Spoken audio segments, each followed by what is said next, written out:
processo de mentira translocada.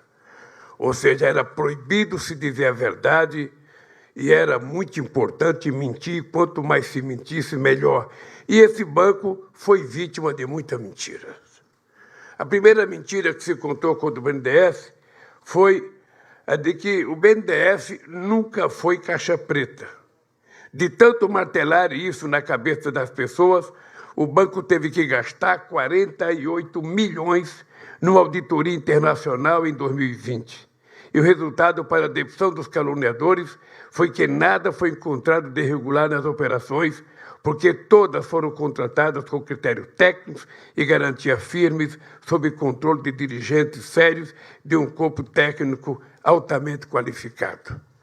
E vocês sabem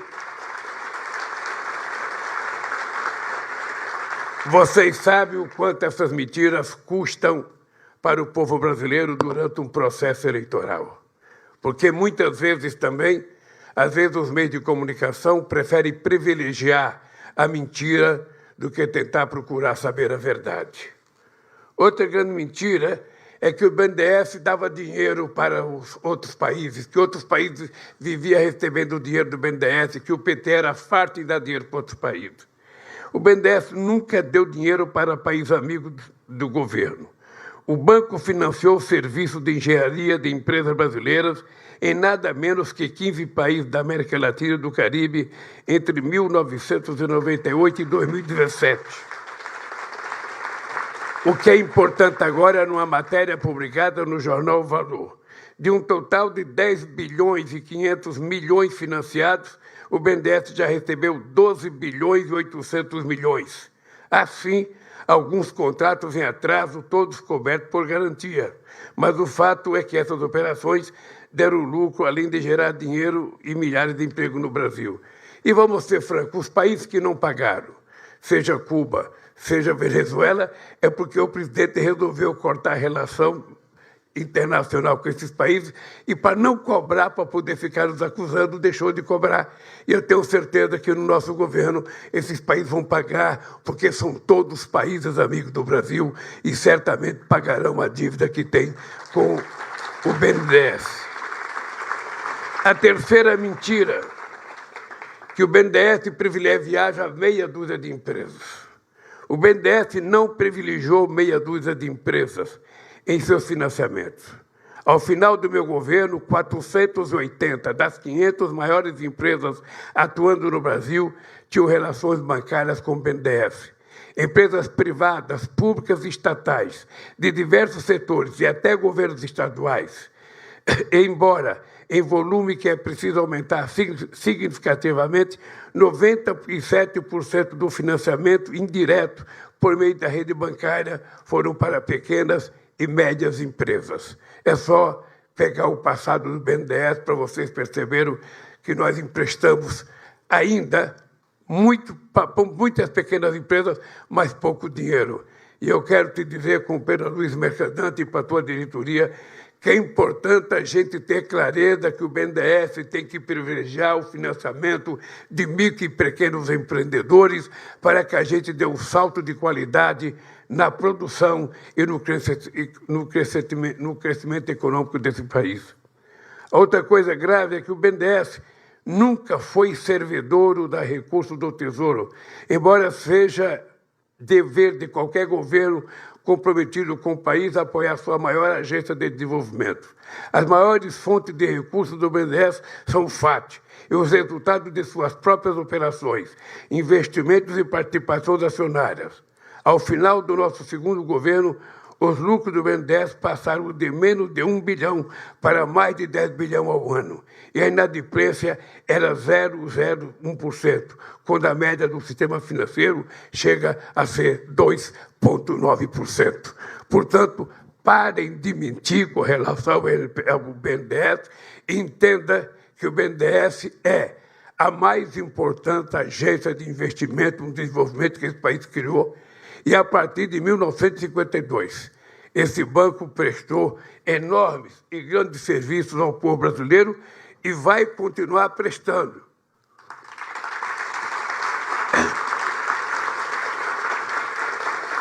Eu digo sempre que tem algumas palavras que são mágicas na boca de todos nós. E a palavra credibilidade é uma palavra muito importante para quem governa, a palavra estabilidade é muito importante, a palavra previsibilidade é importante, a palavra responsabilidade fiscal é muito importante, a palavra responsabilidade social é mais importante ainda e a responsabilidade política é mais importante. O importante é a gente saber qual delas a gente vai privilegiar. Aí é que é a arte de governar. É você, ao sentar na mesa, você decidir para que lado a balança vai pender em determinado momento. Se é mais importante uma dívida ou outra dívida. Quando, na verdade, se nós temos uma dívida fiscal de 20 anos, de 30 anos, de 40 anos, nós temos uma dívida social de 100 anos. Uma dívida social de 200 anos. Uma dívida social impagável. Impagável se a gente não colocar como prioridade essa dívida social. Vamos analisar uma coisa. Todos nós festejamos que em 2012 o país saiu do mapa da fome que foi indicado pela ONU. Todos nós festejamos. Qual é a explicação de 10 anos depois a gente voltar a ter 33 milhões de pessoas passando fome? Qual é a explicação da gente ter pelo menos 105 milhões de pessoas com algum problema de ausência de proteína no corpo? Qual é a razão desse país ter sido a 6ª economia do mundo e ter voltado para a 13ª economia do mundo? É possível a economia crescer sem o povo crescer? É possível a economia crescer se o povo continua pobre e miserável? Sabe quantos anos faz que não aumenta o salário mínimo? 7 anos. É possível fazer com que esse país seja socialmente justo se a gente não aumenta o salário mínimo das pessoas?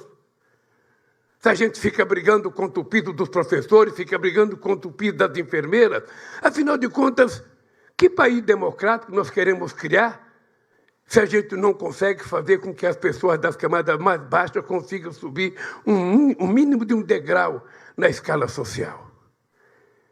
E é para isso, meu caro companheiro Luiz Mercadante, que o BNDES pode prestar um serviço extraordinário.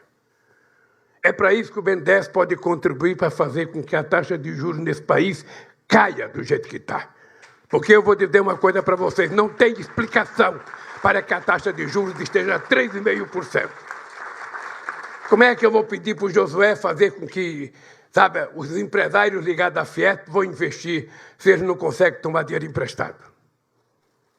E é engraçado, porque isso já faz quantos anos que a gente briga pela taxa de juros nesse país. Eu lembro de um dos maiores empresários brasileiros chamado Antônio Emílio de Moraes. Antônio Emílio de Moraes, toda a vida dele, ele levantava e ia dormir fazendo crítica à taxa de juros. O meu vice Zé Alencar, não tinha uma reunião de governo que o Zé Alencar não fizesse crítica à taxa de juros. E eu pensei, bom, agora resolveu tudo, o Banco Central é independente, não vai ter mais problema de juros. Lê de engano. O problema não é de banco independente ou banco ligado ao governo. O problema é que esse país tem uma cultura de viver com juros altos que não combina com a necessidade do crescimento que nós temos. Eu gostaria, depois de um dia, Luiz, saber uma explicação por que acabaram com a TJLP. Por que acabaram com a TJLP? É para que não tivesse financiamento de longo prazo? Por que o BNDES deixou de ser um grande investidor e indutor do desenvolvimento e passou a financiar o governo? Para que financiar o governo? Eu poderia pegar aqui uma pequena tabela, só para vocês terem noção do que eu estou falando. Alguns sabem, mas alguns não sabem, é importante falar. Só para as pessoas saberem o que aconteceu nesse país. Em 2002,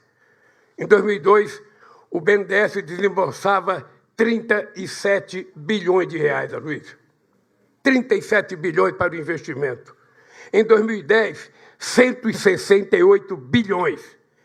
Em 2013, companheira Dilma, 190 bilhões. Em 2021, apenas 64 bilhões. Olha, o BNDES é um banco de desenvolvimento. E a gente percebe que quando ele investe, a economia cresce. Quando ele não investe, a economia não cresce. Eu fico me perguntando como é que nós vamos fazer a voltar investimento em obras de infraestrutura nesse país. A senhora está lembrada do PAC, companheira Dilma? A senhora está lembrada do PAC. A senhora está lembrada que para as cidades que tivessem mais dinheiro e mais recursos, e para os estados, a gente fazia com que ele tomasse dinheiro emprestado no BNDES. E para as pessoas mais pobres, a gente financiava dinheiro do orçamento. Nós temos, Aloysio Mercadante, quase 14 mil obras paradas, das quais 4 mil só na área da educação, ministro Camilo. Além de várias estradas, Renan, que estão começando, estradas que estão paradas há 15 anos, estradas que faltam 20 quilômetros, 30 quilômetros, 40 quilômetros, adutoras que faltam, tem umas que tem cano, mas não tem água, tem outras que tem água, mas não tem cano. Ou seja, esse país tem que ser reconstruído e a gente não pode demorar, a gente não pode esperar muito. Por isso é que eu acho que o BNDES precisa urgentemente, companheiro Aloysio, eu espero que a sua inteligência, que a sua competência, tudo que você fez na vida, que você faça esse banco voltar a ser o banco indutor do desenvolvimento, do crescimento econômico desse país.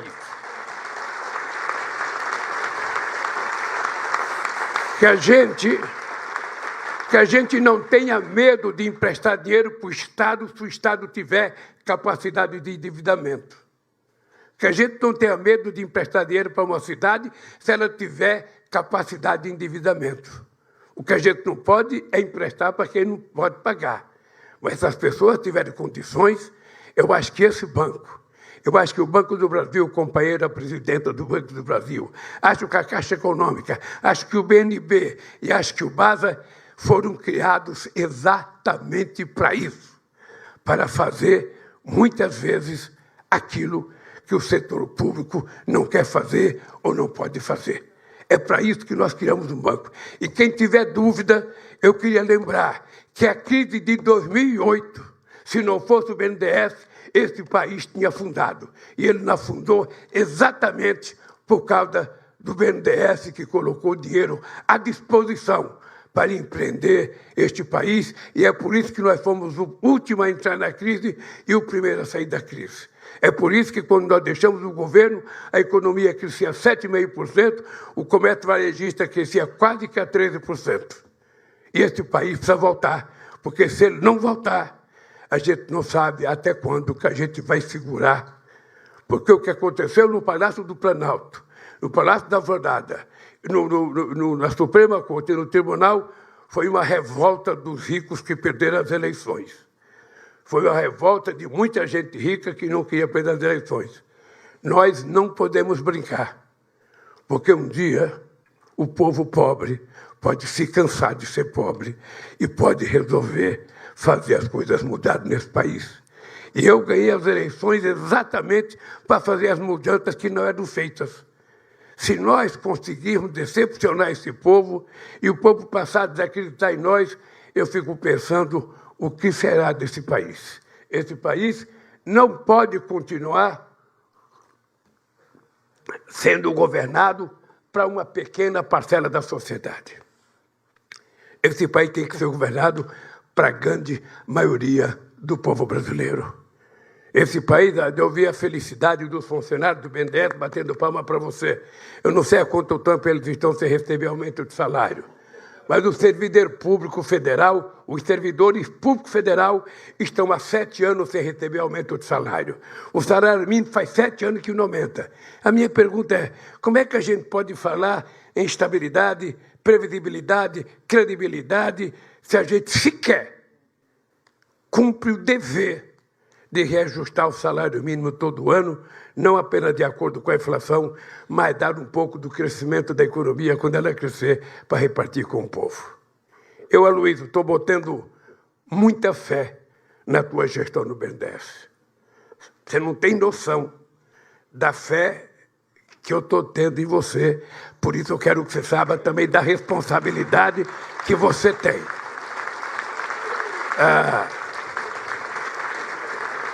Você só tem uma missão aqui, Aloysio, é fazer esse banco voltar a ser motivo de orgulho do povo brasileiro. É voltar a fazer com que esse banco esteja de porta aberta para os empresários que precisarem fazer investimento em coisas novas, em novos empreendimentos, que esse banco esteja aberto para financiar se a iniciativa privada não quiser financiar. O que a gente não pode é ficar com o país paralisado como a gente está até hoje. A gente não pode. Esse banco não pode pegar dinheiro e devolver para o governo. Esse banco tem que pegar dinheiro, devolver para o governo, gerando investimento, gerando emprego, gerando renda e gerando melhoria na qualidade de vida do nosso povo. Essa, meu caro Aloysio, a tua função. E a tua função é muito mais grave, muito mais dura, muito mais penosa do que a festa da sua posse. Pode ter certeza que daqui a pouco começam os problemas e eu sei que você saberá resolvê-los. Porque se você não resolvê-los, eu e o Alckmin vamos ficar no seu pé até você resolver os problemas e ajudar a classe empresarial que precisa aprender a reivindicar, precisa aprender a reclamar dos juros altos, precisa aprender a reclamar, porque quando o Banco Central era dependente de mim, todo mundo reclamava. Era o único dia que a Fiesp falava, era quando aumentava os juros. Era o único dia. Era alguns dirigentes sindicais, tinha aqui alguns amigos meus, e a Fiesp, todo dia do cupom, ele falava do juro, todo dia do cupom. Agora eles não falam. Eles não falam. No meu tempo, 10% era muito, hoje 3,5% é pouco. Então é preciso, Josué, que vocês saibam, se a classe empresarial não se manifestar, se as pessoas acharem que vocês estão felizes com 13,5%, sinceramente, eles não vão baixar juro. E nós precisamos ter noção. E não é o Lula que vai brigar, não. Quem tem que brigar é a sociedade brasileira. Não existe nenhuma justificativa para que a taxa de juros esteja, nesse momento, a 13,5%. É só ver a carta do cupom para a gente saber que é uma vergonha esse aumento de juros e a explicação que eles deram para a sociedade brasileira. Tem muita gente que fala, porra, mas o presidente não pode falar isso, o presidente da República não pode falar. Ora, se eu que fui eleito não puder falar, quem que eu vou querer que fale? O catador de material reciclável? Quem que eu vou querer que fale por mim? Não, eu tenho que falar, porque quando eu era presidente eu era cobrado. Ah, Deus sabe quantas reuniões com o Guido Mantega, com o Meirelles, o povo xingando, a Dilma cobrando, não sei mais cobrando, e a gente ia resolvendo.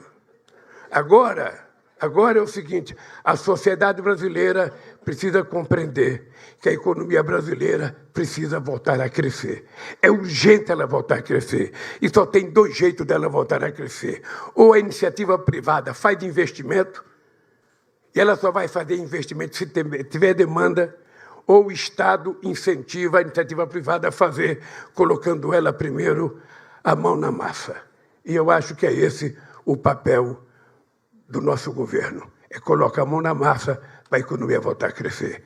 E eu espero que todos vocês estejam juntos, porque vocês que bateram palma para Luiz Mercadante, funcionários, só vão ter aumento se esse banco voltar a emprestar dinheiro para o desenvolvimento, senão vocês não vão ter. Gente, um abraço, Aloysio, boa sorte para você, que Deus te ajude nessa empreitada e que você tenha sucesso como teve em toda a sua vida.